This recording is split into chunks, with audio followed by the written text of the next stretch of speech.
میں اپنے دیور کے منہ سے ایسی بات سن کر حیران رہ گئی۔ وبا مشکل 16 سال کا لڑکا مجھ سے ایسی فرمائش کرے گا؟ میرے تو وہم و گمان میں بھی نہیں تھا۔ میرا دیور مجھے سوالیہ نظروں سے دیکھتا جا رہا تھا۔ اسے مجھ سے جواب چاہیے تھا، اور مجھے تو اس کی بات ہی پریشان کر گئی تھی۔ میں کیا جواب دیتی؟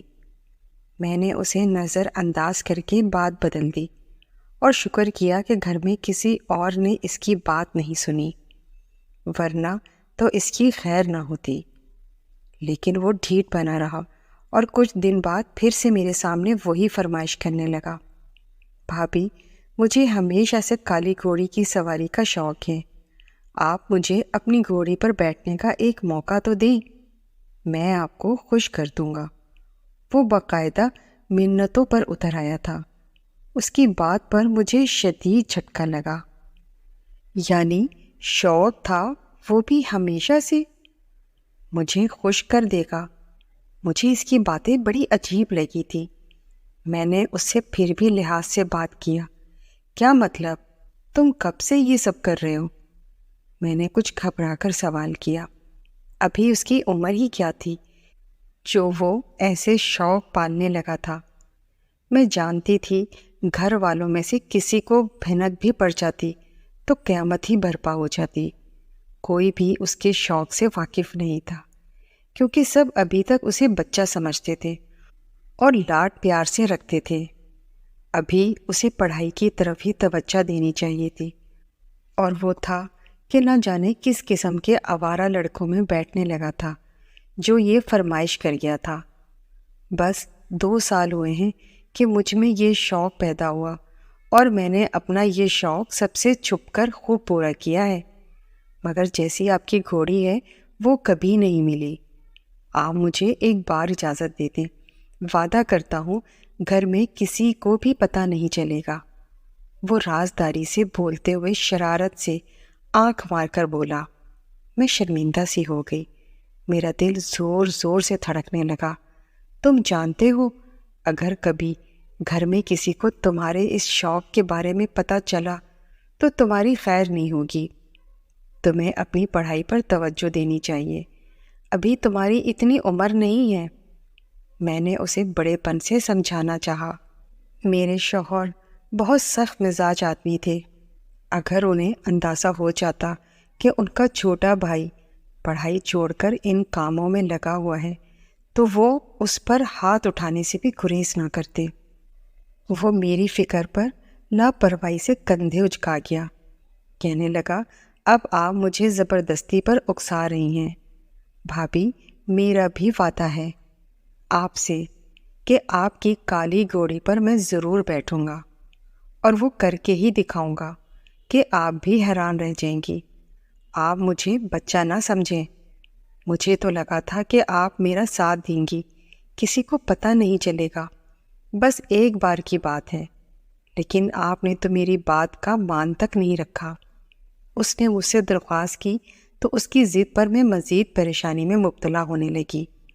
یہ شوق پھر ایک بار پر ختم نہیں ہوگا۔ ایک بار تم نے یہ شوق پورا کیا تو پھر تم روز یہی خواہش کرو گے، اور تمہارا شوق بھی بڑھتا ہی جائے گا۔ تمہارے بھائی کو پتہ چلا کہ میں نے بھی تمہارا پورا ساتھ دیا ہے تو میرا بھی گلا دبا دیں گے اور تمہیں بھی نہیں چھوڑیں گے۔ میں نے پھر اسے سمجھانے کی کوشش کی، جو کہ ناکام رہ گئی۔ ارے نہیں بھابھی، میں آپ کو بار بار تنگ نہیں کروں گا، میں وعدہ کرتا ہوں بھائی کو پتہ نہیں چلنے دوں گا۔ رات کے وقت ہمارے فارم ہاؤس میں کوئی نہیں ہوتا، ہم وہاں چلے جائیں گے، بس کچھ منٹ کی بات ہے۔ وہ اپنی ضد پر قائم تھا، مگر میں اس کی ضد پوری نہیں کر سکتی تھی۔ مجھے خوف تھا کہ کہیں کسی کو پتہ چل جائے گا تو یہ بات چھپی نہیں رہ سکتی۔ اچھا دیکھتے ہیں، میں نے اس سے جان چھڑواتے ہوئے کہا، اور گھر کے کاموں میں خود کو مصروف کر لیا۔ مجھے لگا تھا وہ چھوٹا بچہ ہے، جلد یہ بات بھول جائے گا، مگر اس نے صرف 2-3 دن انتظار کیا اور پھر میرے پاس آیا اور میرے سر پر وہی سوال کرنے لگا۔ میں اب مشکل میں پڑ گئی تھی میرے لیے اسے ٹالنا مشکل ہوتا جا رہا تھا۔ یہ انہی دنوں کی بات ہے کہ ایک روز مجھے شام کے وقت اپنی ماں کے شدید بیمار ہو جانے کی اطلاع ملی۔ میری بہن نے کال کر کے بتایا کہ ماں کی طبیعت بہت بگڑ گئی ہے اور وہ مجھ سے ملنا چاہتی ہیں۔ میں بہن کی بات سن کر حواس باختہ ہو گئی۔ میرے شوہر اس روز گھر پر نہیں تھے اور مجھے اپنی ماں سے ملے بغیر چین نہیں آنا تھا۔ ایسے ایمرجنسی کے موقع پر مجھے اپنا دیور کا ہی خیال آیا۔ میں نے اپنے شوہر سے کال کر کے اجازت لی تو انہوں نے بھی اجازت دے دی کہ میں ان کے چھوٹے بھائی کے ساتھ جا کر اپنی ماں سے مل آؤں۔ میں نے اپنے دیور سے جا کر درخواست کی کہ وہ مجھے میری ماں سے ملوانے لے چلے، وہ بہت بیمار ہیں۔ میرے دیور نے میری مجبوری سنی تو اس کی آنکھیں چمک اٹھیں۔ اس نے بدلے میں فوراً اپنی شرط رکھ دی، ٹھیک ہے بھابھی، میں آپ کو لے جاؤں گا، مگر پہلے کالی گھوڑی کی سواری پر کوئی اور کام۔ اس نے موقع سے فائدہ اٹھاتے ہوئے کہا۔ پہلے تو مجھے اس کی شرط سن کر شدید ناگواری کا احساس ہوا، مگر پھر بچہ سمجھ کر خاموش رہی اور کچھ سوچ کر اس کی شرط مان لینے پر مجبور ہو گئی۔ اگر کوئی اور موقع ہوتا تو میں اکیلی چلی جاتی، مگر شام کے وقت میں اکیلی نہیں جا سکتی تھی۔ اگر اب اکیلی چلی بھی جاتی تو میرے شوہر بعد میں غصہ کرتے۔ میں نے فوراً حامی بھر لی۔ وہ مجھے لے کر گھر سے نکلا اور اپنے گھر سے کچھ فاصلے پر بنے چھوٹے سے فارم ہاؤس پہ لے گیا۔ اسے پہلے اپنا شوق پورا کرنا تھا اور پھر مجھے میری ماں کے گھر لے جاتا۔ میں ڈری ہوئی تھی کہ یوں شام ڈھلے کسی نے ہمیں یہاں دیکھ لیا تو مسئلہ کھڑا ہو جائے گا۔ میرا دیور پرجوش تھا۔ اس رات اپنے دیور کی تیز رفتاری دیکھ کر میرے تو ہوش اڑ گئے۔ جسے میں بچہ سمجھتی رہی اس نے تو میری آنکھیں کھول دی تھی۔ میری جب شادی ہوئی تو میرا یہ دیور گھر بھر کا لاڈلا اور چھوٹا تھا۔ سب کو ہی وہ چھوٹا بچہ لگتا تھا، اسی لیے ہر وقت اس کا خاص خیال اور احتیاط رکھی جاتی اور اس کی پرواہ بھی خاص کی جاتی تھی۔ میرے شوہر اور ان کے بڑے بھائی میرے چھوٹے دیور کو ہر کام سے دور رکھتے، وہ صرف اس کو پڑھا رہے تھے۔ مجھے بھی وہ صرف ایک نٹ کھٹ سا بچہ لگتا تھا۔ شروع میں تو وہ میرے سامنے آنے سے بھی جھجک جاتا تھا۔ اس کی شرم کو دیکھتے ہوئے مجھے ہنسی آتی تھی اور وہ مجھے مزید بھولا بھالا لگنے لگتا تھا، مگر جب اس کی مجھ سے جھجک اتری اور کچھ دوستی ہوئی تو اس کی باتیں مجھے حیران کر گئیں۔ اس کے سب شوق اور کام بڑوں والے تھے، پڑھائی سے زیادہ اس کی توجہ دوسرے کاموں میں تھی۔ اتنی سی عمر سے ہی وہ خاندان کی لڑکیوں کے سامنے ہر وقت شیخیاں مارتا رہتا تھا۔ وہ خوبصورت اور پیارا بھی تھا، اسی لیے سب سے توجہ پا کر نخرے میں رہتا۔ کیونکہ ہمارا دیسی ماحول تھا تو میری نظر میں اس کی عمر ان باتوں کے لیے بہت چھوٹی تھی۔ اس عمر میں بہت بن ٹھن کر رہنا اور بن سنور کر لڑکیوں کے سامنے جانا اور ان کی پسندیدگی کی نگاہ سے دیکھنا بہت عجیب لگتا تھا۔ پھر مجھے وہ قصے سناتا کہ دیکھ لیں آپ کے دیور کو ابھی سے لڑکیاں لائن مارتی ہیں، اور اپنے کالر کو کھڑے کر کے اتراتے ہوئے کہتا، اور میں بھی اس کی باتیں سن کر ہنس پڑتی۔ اصل میں میرے ساس سسر تھے تو نہیں، 2 سال پہلے ہی ان کا بس کے حادثے میں انتقال ہو چکا تھا۔ میری شادی بعد میں ہوئی تھی۔ جب میری شادی ہوئی تو گھر میں بس شوہر اور دیور ہی تھا۔ شادی کے بعد ہی مجھے پتہ چلا کہ میرا شوہر کافی سخت مزاج ہے۔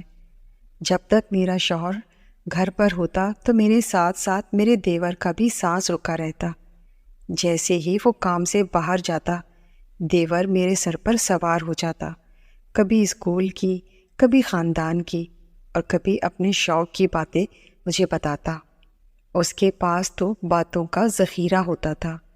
میں بھی اس کی سنتی رہتی کہ بچہ ہے، وہ بھی بن ماں کے۔ ایک روز اس نے مجھ سے نہایت عجیب فرمائش کر دی۔ وہ بولا کہ وہ کالی گھوڑی کی سواری کا بہت زیادہ شوقین ہے۔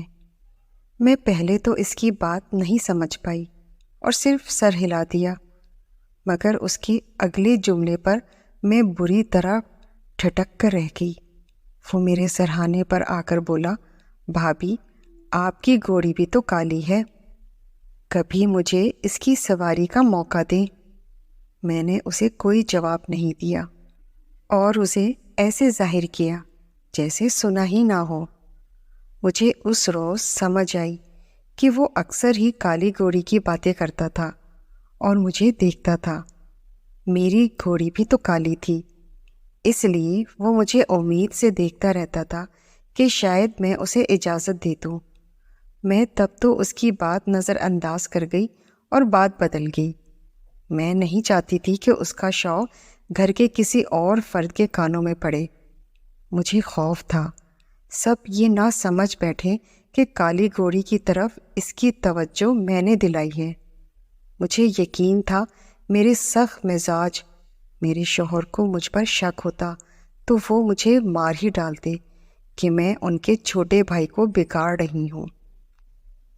مجھے لگا میرا دیور میرا جواب نہ پا کر خاموش ہو جائے گا اور دوبارہ مجھ سے ایسی بات نہیں کرے گا، مگر وہ کالی گھوڑی کی سواری کا بہت زیادہ شوقین نکلا۔ جب موقع ملتا مجھ سے منتیں کرنے لگتا، میں اسے بچہ سمجھ کر مسکرا کر ٹال دیتی۔ کچھ دن گزرے تو وہ ضد پر اتر آیا، دن رات میرے گرد چکر لگاتا اور مجھے میری کالی گھوڑی کی سواری کے لیے اجازت طلب کرتا رہتا۔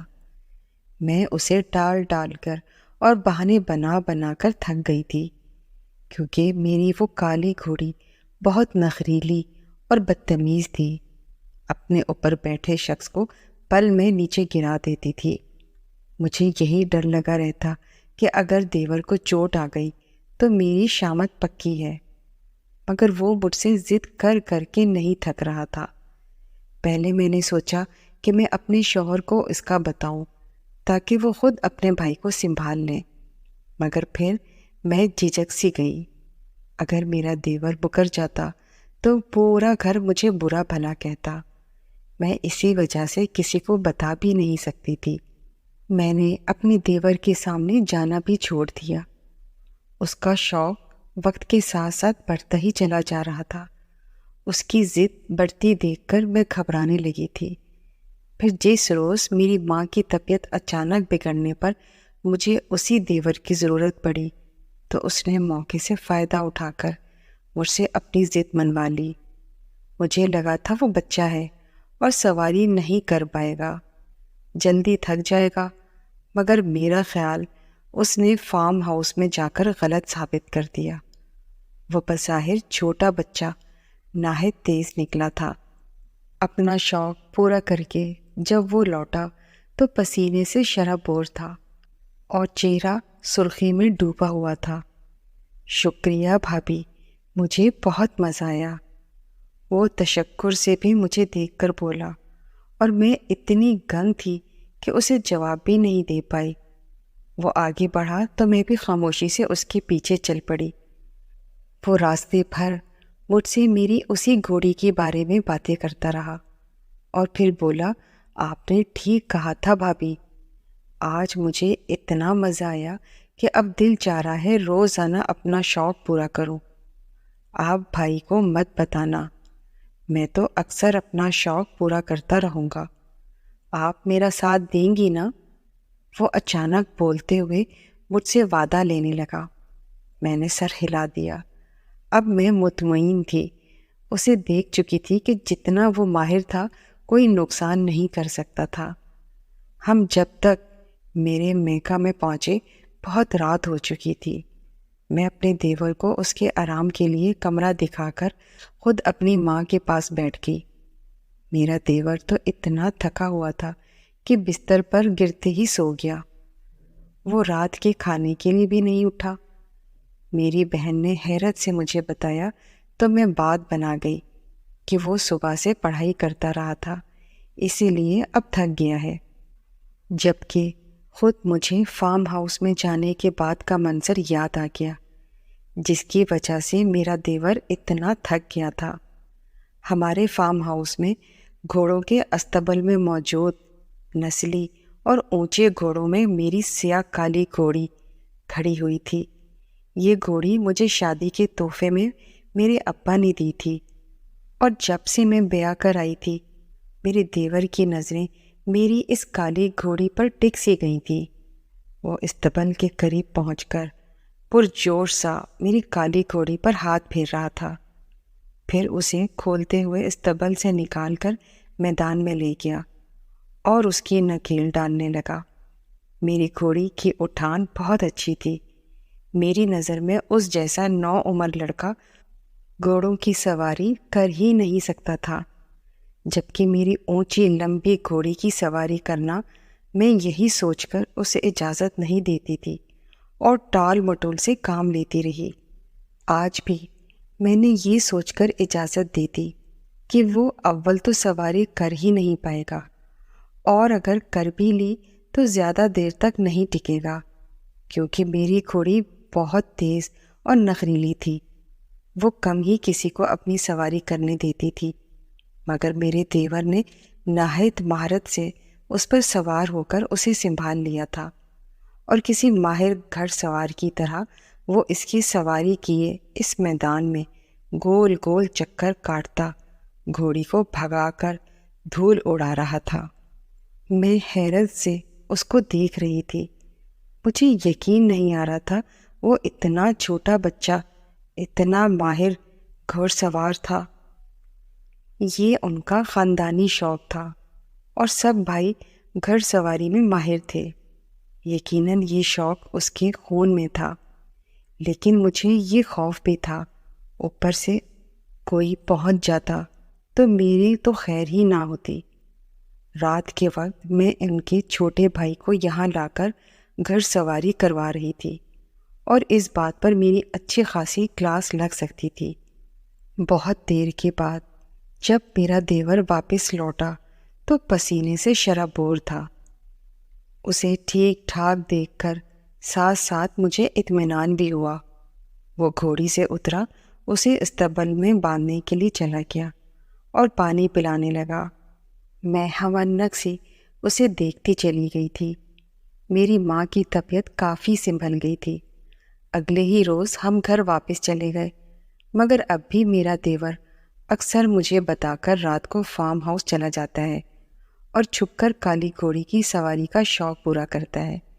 میری گھوڑی بھی اب اسے پہچاننے لگی تھی۔ میں نے اپنے دیور کے اس شوق کا راز رکھ لیا۔ جب وہ جوان ہوتا تو ویسے بھی اسے اجازت مل ہی جاتی۔ کبھی کبھی ہم بچہ سمجھ کر بچوں کی خواہشات کو دبانے کی کوشش کرتے ہیں، انہیں سراہتے نہیں ہیں، لیکن اگر ان کے شوق کو سراہیں تو شاید وہ اور بھی کامیاب ہو جائیں۔